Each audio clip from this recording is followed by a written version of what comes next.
Hey guys, and welcome back to another YouTube video. In this video we're going through the Carlton versus Port Adelaide game, the first game of the round, in which Port stunned Carlton and just blew away this top four race. Is just ultimately on. I need to actually double check because I believe we've got about 6 teams within a game.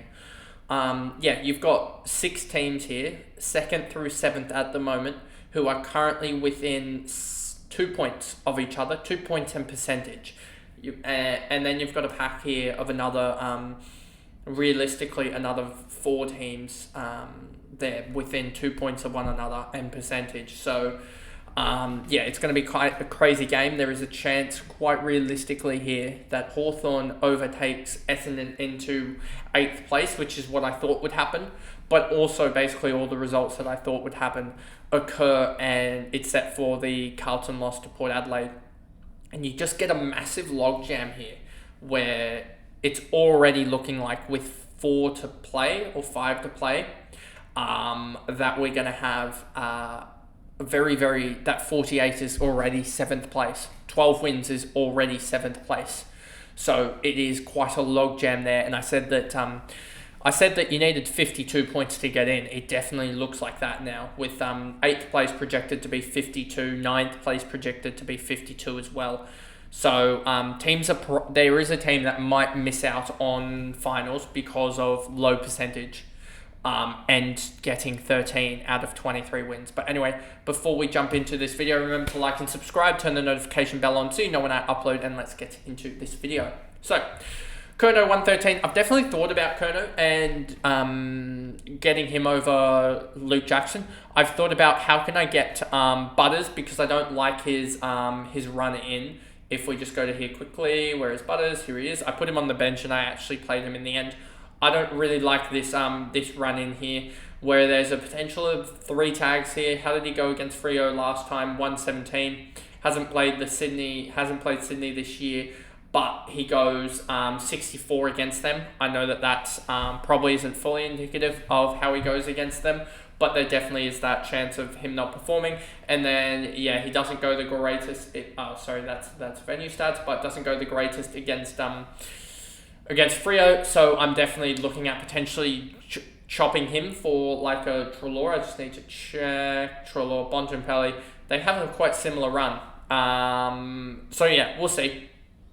With that, you could also look at you could see a way forward for those guys, as well as just chopping in for a Neil or something, but Neil definitely has tags coming up there as well. So I definitely have to have a look at that, but Butters is certainly one that I'm looking to chop out. But I'm also looking at how can I fix this Luke Jackson situation here, because he is just not scoring. He was on 24 at halftime, lucked his way to a 67.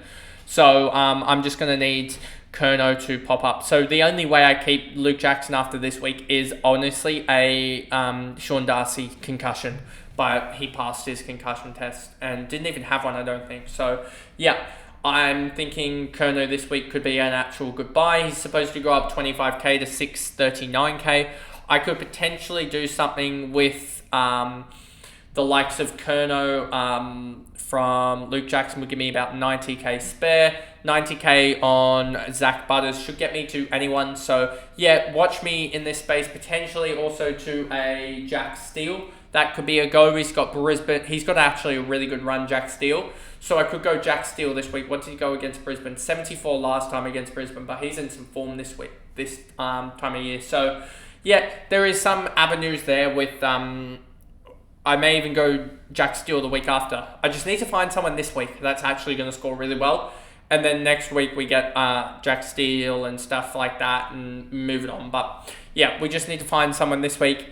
And I just need to find an F6 solution. So I may even put it out to the guys doing predictions to put your forward predictions in, top 10 forwards each week, because I think a lot of people are really struggling with that F6 spot. So if we can get predictions each week on who's going to be that better forward or that best forward, it's going to probably be the way to go.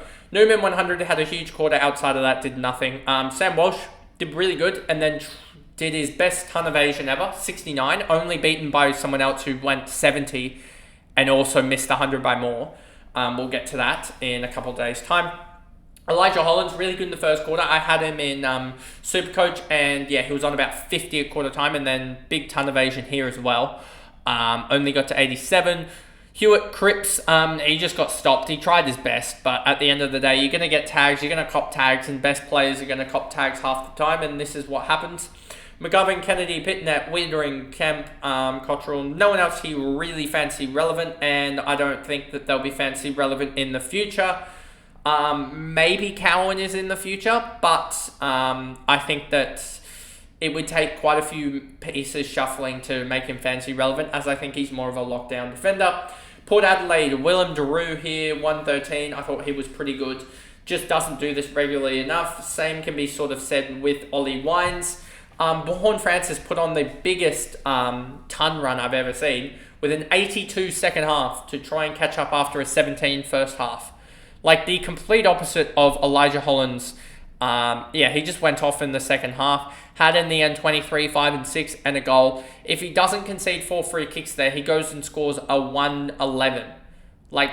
And those 4 free kicks as well, I just want to see, did any of them come in the last quarter? He had a free kick in the last quarter. If he didn't give that free kick away, he goes and scores 102 from a 17 first half.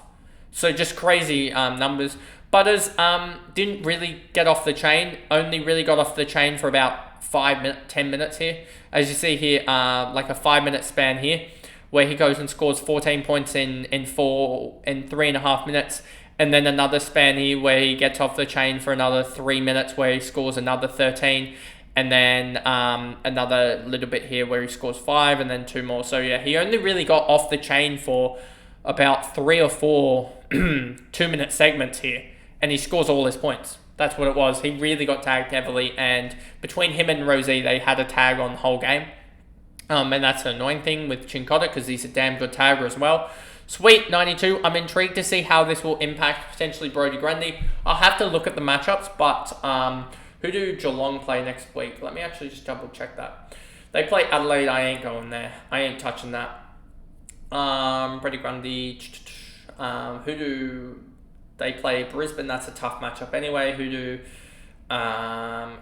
do North play? North play Richmond. If that is Toby Nankervis, then that is a damn good run in, and I may actually switch to that. So yeah, there are so many different options I could go to that will probably help in the long run. But yeah, I'm intrigued to see how Brodie Grundy does against Port. Burgoyne, Bergman, Boak, Rioli, Mead, Houston with a 78, just showing how volatile that is. And then Connor Rosie just didn't decide to turn up in the last quarter here. Just 5 points, really annoying, to be honest with you. But it is what it is, 22, 18, 30. He just never got off the leash. And they do have Sydney next week. And I think they'll tag Butters over Rosie. As Rosie did have 24, Butters did have 23. But yeah, just the difference. Butters had 5 marks, 5 tackles. Rosie had 3 marks, 1 tackle, sorry. So that's 16, 22 points difference there. And they ended up on a 17-point difference. Georgiades, Farrell, Radaglia, Alir, Evans is probably one that I'm going to chuck soon just because I can put Humphreys into the back line and have a different forward option, honestly. That could be something that I do as well. I've considered that, but we'll see on that front. Jones, Ben Jones, Dirk Thatcher, Dixon and Narkle, and that pretty much is the video there. A very quick one as there's not any rookies to talk about, and the primo options all realistically failed this week, or in this game, sorry. You got Walsh under 100, Cripps under 80, Butters 92, so under sub 100, and you also had Rosie fail with a sub 80 score. So realistically, out of the 4 primos, they all failed, and it was Kerno that went off. Newman, a cheeky shout for a potential backline top 6 in the last couple of weeks, but he did sort of have to rely on 1 big quarter, but he did get 6 marks and 8 tackles to get there as well, so he didn't have to have heavy disposals to get there. But anyway, that is the video, and I'll see you guys in the next one. Bye, guys.